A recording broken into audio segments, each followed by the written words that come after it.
I used to stop at this one 24-hour grocery store after my late shifts. It was nothing special, just bright lights, quiet aisles, and that same stale bakery smell near the entrance. It was close to my apartment, and I liked going when it was empty. One Tuesday night, I walked in around 1:10 a.m. I remembered the time because my phone was at 9%, and I was doing that dumb thing where you keep checking it like it's going to magically charge itself. Everything felt normal at first. The automatic doors opened, the air hit me, cold and dry. I grabbed a basket, I went straight to the back for eggs and whatever frozen thing I could throw in the oven. But the store sounded off. Not scary, just wrong. Like the music was too low, then too loud, then gone. I kept noticing gaps in the sound, like someone was turning the volume knob up and down, but there wasn't any pattern to it. I looked toward customer service. No one was there. Usually there was at least one person standing behind the register, leaning on the register, bored out of their mind. That night, the counter was lit up, but empty. The little "Next Register, Please" sign was still out. I walked deeper into the store. There were a couple employees in green shirts, but they weren't doing much. One guy stood in the same spot by the cereal, facing the shelves like he was reading boxes, but he didn't move, not even a little. I passed him, circled back, and he was still there. Same stance, same angle, like he was frozen mid-thought. I told myself maybe he was just tired. Maybe he was zoning out. I did that too at work sometimes. I went to the dairy section. The eggs were stocked weird. Not empty, just neat in a way that made no sense. Like every carton was lined up perfectly, all pushed to the front, labels facing out. It looked staged, like someone did it for a photo. When I bent down to grab one, I heard a cartwheel squeak behind me. I turned. Nothing. No cart, no footsteps, just the steady hum of the fridge units. I stood there for a second holding the eggs, and I realized I hadn't seen a single other customer, not even one, which was unusual even at that hour. Usually there was someone in sweatpants buying chips or a guy standing in the energy drink aisle like he lived there. I started walking toward the frozen section and I noticed the same thing again. Employees, but not really moving. One woman stood by the end cap with a box cutter in her hand. She wasn't cutting anything, just holding it and staring at the shelf like she forgot why she was there. I tried not to stare. I grabbed my frozen food, a bag of ice, and I headed for the front. That's when I saw the doors. They were open, like they had just slid apart for someone, but nobody was walking in and nobody was walking out. The sensors didn't make the usual little beep either. The doors were just open, holding.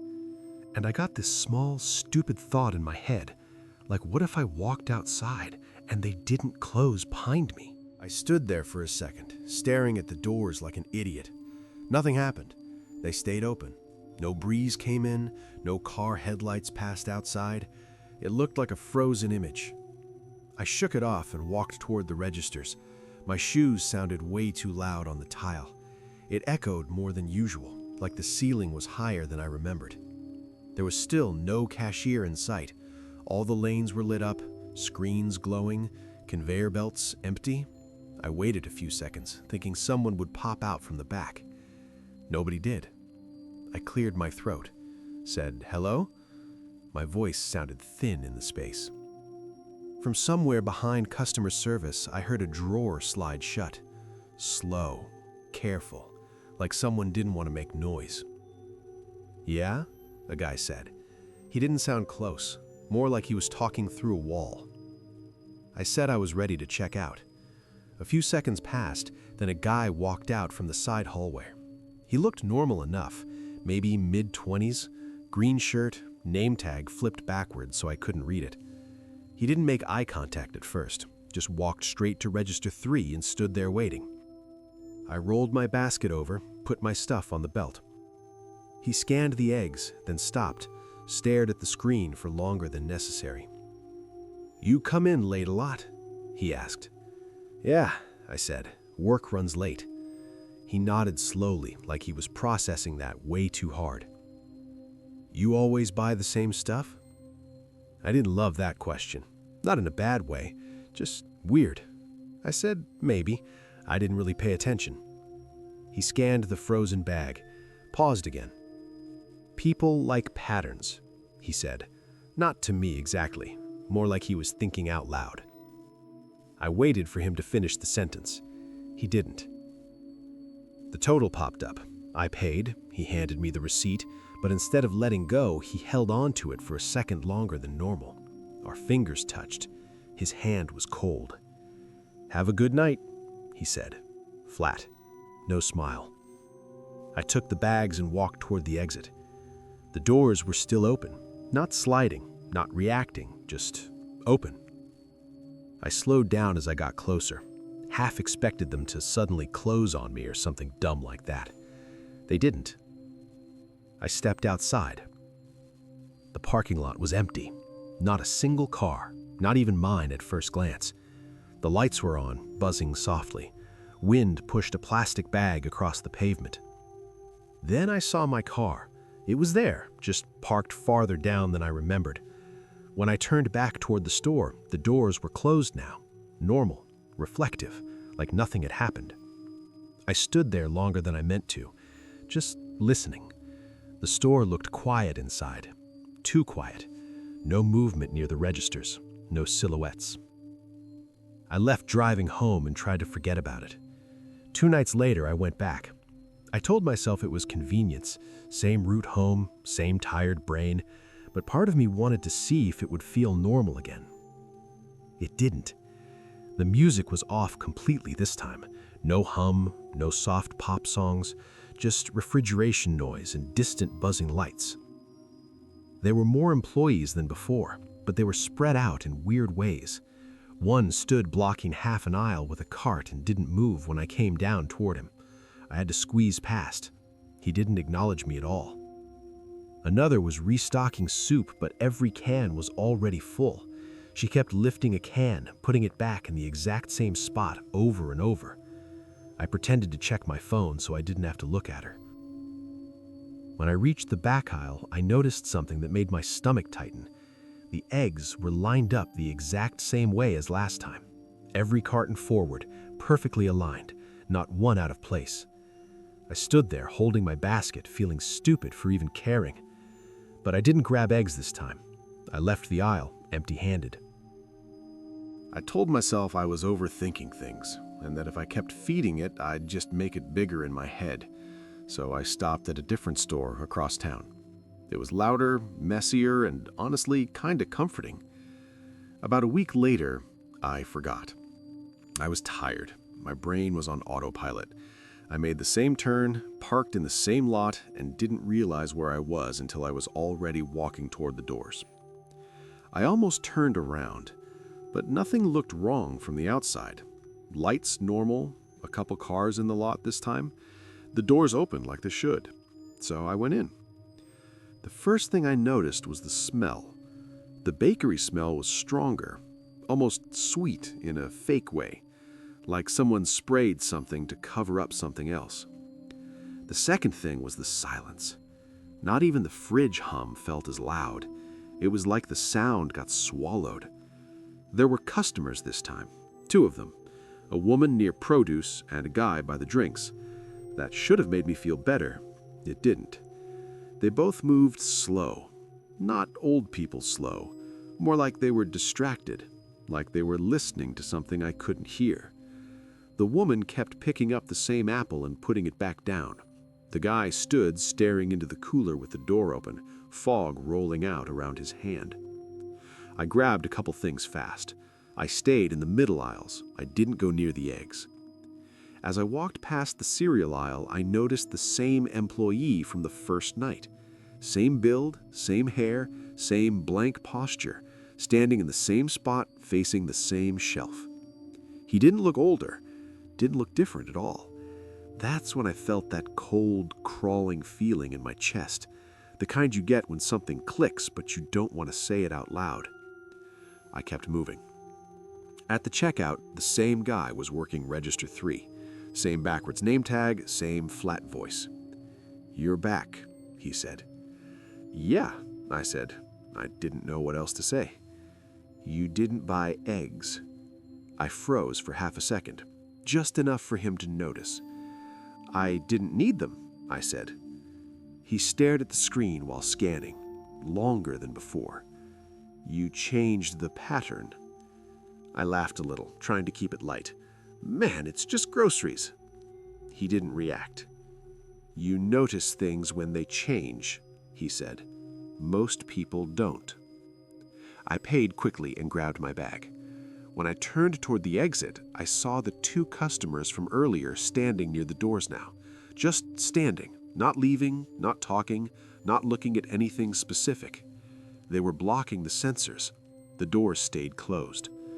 I slowed down, pretended to check my receipt, waited for one of them to move. They didn't. I took a few steps closer. The doors still didn't open. I cleared my throat. "Excuse me." Neither of them reacted. I stood there longer than I should have. My heartbeat felt loud in my ears. I didn't want to push past them. I didn't want to touch them. Finally, I backed away. I walked toward the other side of the store where the second exit was, near the loading area. I had never used it before, but I'd seen employees go in and out of it. The hallway leading to it felt narrower than it should have. The lights flickered slightly. The hum sounded closer, louder, like it was breathing. The door was unlocked. I pushed it open and stepped into the cold night air behind the building. I didn't look back. I drove home with my windows down, even though it was freezing. I just wanted real air. I told myself I wouldn't go back again. I meant it. I didn't go back after that. I avoided that street completely. Took longer routes home, burned more gas, didn't care. I just wanted distance. For a while, it worked. A couple weeks passed, the memory softened a little. Started to feel like something I had just overreacted to because I was tired and stressed and alone too much at night. Then the flyers showed up in my apartment lobby. Just one at first, taped crooked near the mailboxes. It was a normal printed sheet, black and white, cheap paper, no logo. It said, "We're open all night. Same prices, same place." No store name, no address, just that line printed 3 times down the page. I stood there longer than I meant to. A woman walked past me and glanced at it. Didn't slow down, didn't react. The next day, there were 3 more flyers. Same message, same crooked tape. One by the elevator, one on the stairwell door, one near the trash room. It bothered me more than it should have. It felt targeted, even though I knew that didn't make sense. That night, I dreamed about the store. Not anything dramatic, just walking the aisles while everything stayed slightly out of sync, sounds lagging behind movement, lights buzzing too loud, people standing where they shouldn't. I woke up tired and irritated like I hadn't slept at all. A few days later, I drove past the street by accident. Traffic pushed me that way. I told myself I'd just pass it and keep going. The building was dark, completely dark. No lights inside, no glowing sign, parking lot empty. It looked closed, abandoned almost. Relief hit me so hard it actually made me laugh. See, I thought, it was nothing. I kept driving. That night when I got home, my phone buzzed with a low battery warning. Same stupid 9% notification I always ignored. I plugged it in and tossed it on the counter. A few seconds later, a notification popped up. Google Maps asked if I wanted to leave a review. It showed the grocery store, but the timestamp was from 20 minutes ago. I opened my location history. My route showed a slow loop into the parking lot. A stop, 5 minutes parked, then leaving. I stared at the screen trying to remember turning in. I couldn't. I checked my car dash cam the next morning. The footage jumped. One moment I was driving straight through the intersection. The next clip was me pulling back onto the road from the store lot. No footage in between. No corrupted file warning, no glitch message, just missing time. I stopped checking after that. Now, sometimes when I drive home late, my phone suggests the same shortcut, same turn, same store. I always ignore it. But every once in a while, when I'm stopped at a red light, I swear I catch that bakery smell through my vents, even with the windows closed. And for a second, I feel like I already turned.